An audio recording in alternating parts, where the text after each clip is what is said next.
Hey everybody, welcome back to Fantasy Overwatch Underground. Week 1 is in the books. Well, not really, because the stat books haven't been updated yet. We're still here waiting for Stats Lab. Sucks. But I've got some clips here to give you some fantasy advice, because you don't have stats to look at. As you know, on Fantasy Underground, I'm trying to follow some of the lesser storylines. So if you think you're here just to watch some clips of how awesome Shu is, well, you're going to be highly disappointed, because today I am talking about players like KRILLIN, talking about Punk, talking about Reiner, some of these guys on major storylines for the week, and some not. So I'm not going to show clip after clip of Shu, who I am beginning to believe is the single best player of any position in Overwatch League. I could show clips all day. I took over 100 of them this week. But I'm here to try and cover some of those indie storylines, the ones that should help you win your fantasy leagues, which we're still waiting for stats. But let's make the smart moves now. Let's build a foundation for a good fantasy team, and the rest will take care of itself. Let's go. My single favorite player of the week is one KRILLIN. Maybe it's for sentimental reasons, or maybe it's because he is an amazing player. Back in Season 2, he joined London, and there was this kind of meme that he was the next Jonak, because no one had ever heard of this guy, and he was joining the London Spitfire, who had just won the league, and then maybe we don't remember, we've probably all forgotten what happened with Season 2 London. Best left in the past. We're finally seeing some KRILLIN to be excited about, and his mechanics are just insane. He was making plays all weekend, and this is my favorite here. He quick scopes and then sleeps. Just like the twitch reflexes on this are absolutely insane. Top tier mechanics, and overall he just made a lot of good decisions. If we watch that one in real time one more time, KRILLIN was making play after play. Insanity. Some of those KRILLIN plays were twitch reflexes like the last one, and some were just all around solid play. Here he lands I think a 4-person bio nade, and then sleeps Edison, who had just used Wraithwalk to clear the nade, sleeps him, knocks him down. Single-handedly holds that defense and gives Washington a chance against Dallas. He was probably my biggest surprise of the weekend. He was playing insane. I actually, as someone who owns Vigilante, I'm a little bit worried about Vigilante. I still think he's amazing. We'll see if KRILLIN's play holds up, but so far, sheesh, this guy's really playing well. One of the other big surprises for me, despite some of the Scrimbucks warnings, was that Edison was playing full-time as the second DPS for Dallas. We did not see Doha. Now, yeah, we know the whole hit scan thing, but we saw Doha and Sparkle both play Soldier competently last year. Now, the mechanics demand on Soldier are higher now than they were last year. And I'm not saying Doha is bench boy for the rest of the year. And I'm not even sure I'm saying Edison is the number 2 DPS for Dallas. But right now he is. And if you can get on the Dallas train, it is a nice ride. At least last year it was. We'll have to see if they continue to be a huge fantasy point generator. But the mechanics here on Edison, yeah, it's a Reaper, right? Snooze. But his tracking is really on point. Before last year, going into last year, I was really, really high on Edison, to my own detriment in fantasy. I am an Edison believer in his history, and to see him bust out mechanics like this, granted it's still on Reaper, I'm saying this with some reservations, but I like what I'm seeing. I think fantasy-wise, he is one of your top DPS pickups, and potentially could be a season changer if he really rides out this second DPS spot all year. Curious to see what plays out, but I am buying, maybe selling soon later, but I think he's worth the risk. Checkmate is another one that if you bought into the Scrimbucks, you're not too surprised by this one.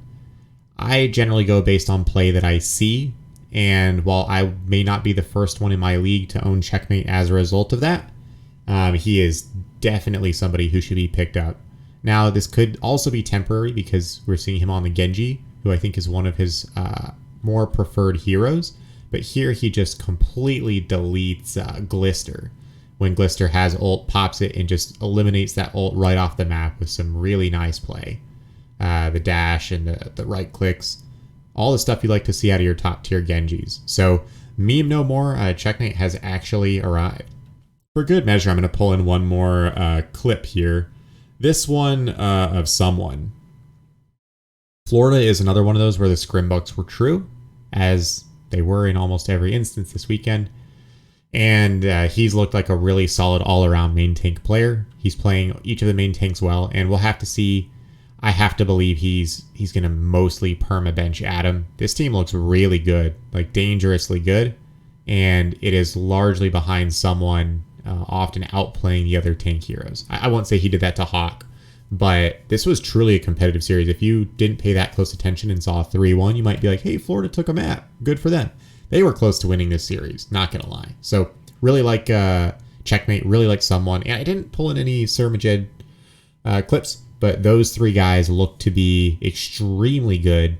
Animo, maybe not washed, and Hydron is fine. We'll see about the Hydron versus Exy. I did like Hydron's play more than I thought I would, but he impressed me maybe the least of Checkmate Someone and Surmajed. Moving on down the list, I almost didn't show this because for the Gladiators, I feel like what was supposed to happen kind of happened, but it was still really interesting to see how it played out. Kevster might be the best DPS player in the league. Shu is the best flex support player in the league. And so it's a little bit difficult to evaluate the rest of the team. I'm sitting here trying to figure out how are the Gladiators so good. Astro, obviously a top tier Lucio. And I'll get to Reiner in a second.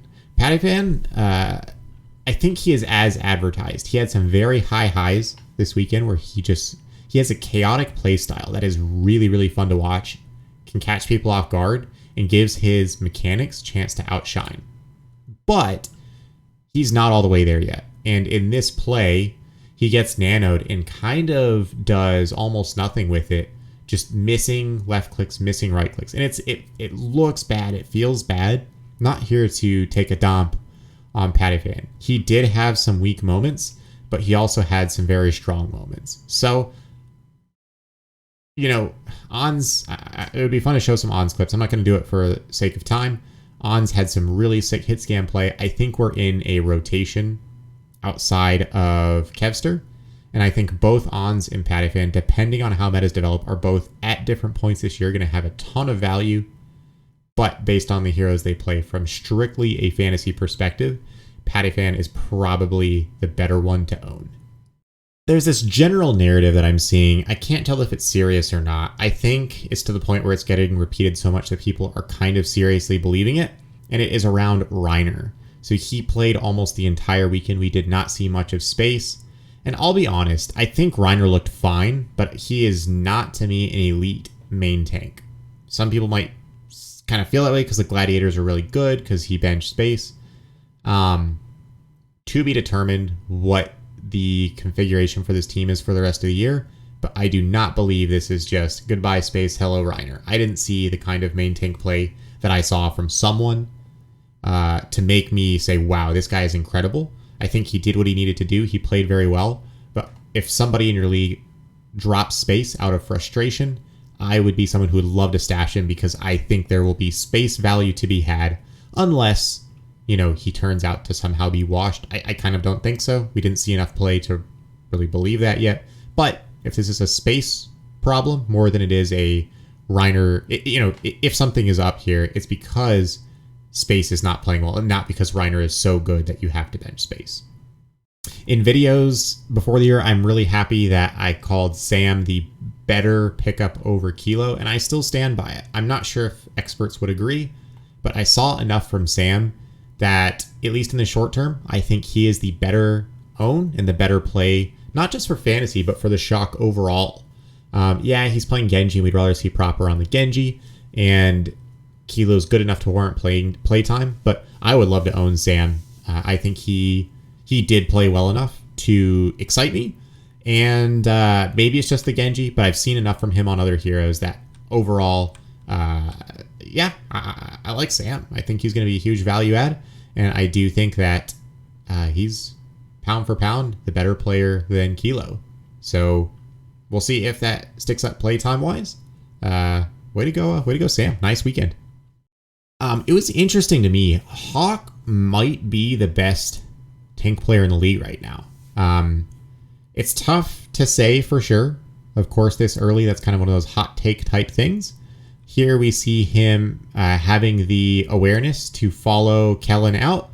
His cooldown timing is impeccable, and he punches a nanoed Winston off the ledge. Really nice play. The whole weekend, he was playing hyper aggressive. He was melting other tanks, and he was where he needed to be all the time. So I think his tank play is part of what's propelling Reign to be one of the best teams in the world right now. And while there is always a risk of Gator back there, and he will be a strong pocket pick for a Reign meta, I think Hawk, he's just too good. You cannot bench him unless we're talking a Reign meta. I've got to give Faith a little bit of love here. Rewinding just a little bit.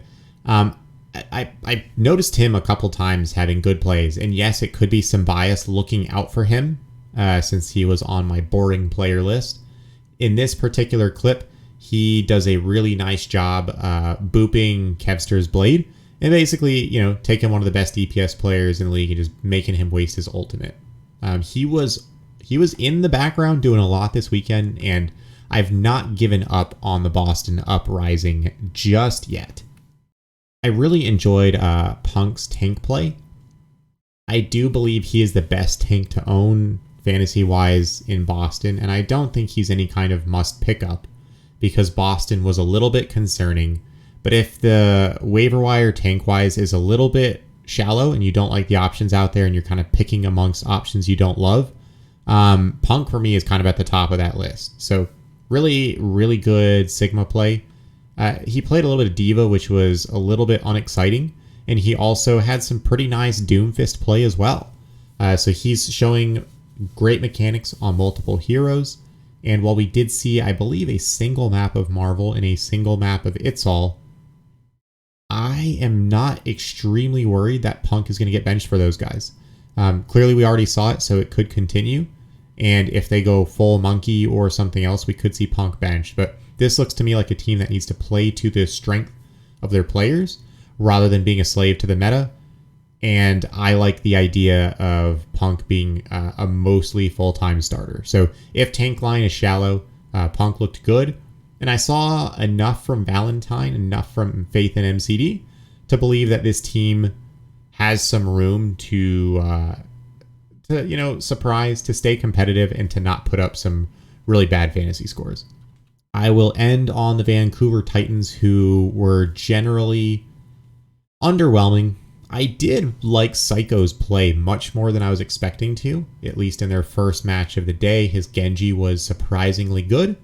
I was way off on my reading of him. That said, we did see rotations of, I think, every single DPS combination, and this revolving door of DPS players is going to be painful. I did not like Shockwave's play as much as I was hoping, and Aspire was kind of as advertised. He was, pretty good. I think these guys have all warranted deserving playtime, and I don't want to own any of them because they're going to split playtime, and the Titans are not looking too awesome. And that's all I got for you for the week. I'm tired. I would have loved to have gone a little bit longer and also done a little bit more production to give you like the exact waivers and pickups like I did last year. But to be honest, I'm just tired. It's been a long week, so I'm being a little bit lazy today. Still, I hope you enjoy the video. It was a really fun week of Overwatch. I can't help myself. I really love watching this game. It was a really entertaining week 1, and I'm excited to start week 2 tomorrow. It is right around the corner, and I will once again be degenning and watching way too much Overwatch. So I hope you enjoyed the channel this week. I will say, on a personal note, I'm about to have a baby. I'm really super excited about it. It does mean that I will be watching much less Overwatch, and videos will be even more inconsistent than they already are. But I do have some plans in place to keep this channel going. and I can't help myself. Maybe it'll be 3 a.m. or 4 a.m. and I'll be half asleep, but I will be watching some Overwatch as much as I possibly can, and I will be collecting clips of things that I like and don't like and keeping up with my fantasy team. So very excited, very, very excited to have a baby coming soon. So wish me luck, wish my wife luck on that, and I'll be around still. Maybe do me a favor, and where I'm not as frequently or consistently making videos, do send questions my way. Make it fun for me. Follow me on Twitter at FantasyOWUG, and I'll still be posting there, clipping stuff, giving some feedback in lieu of as consistent of videos. So follow me there. Thanks for watching. Talk to you soon. And if you don't have a video for a few weeks, I've got a pretty good excuse for it. Talk to y'all later. See you around.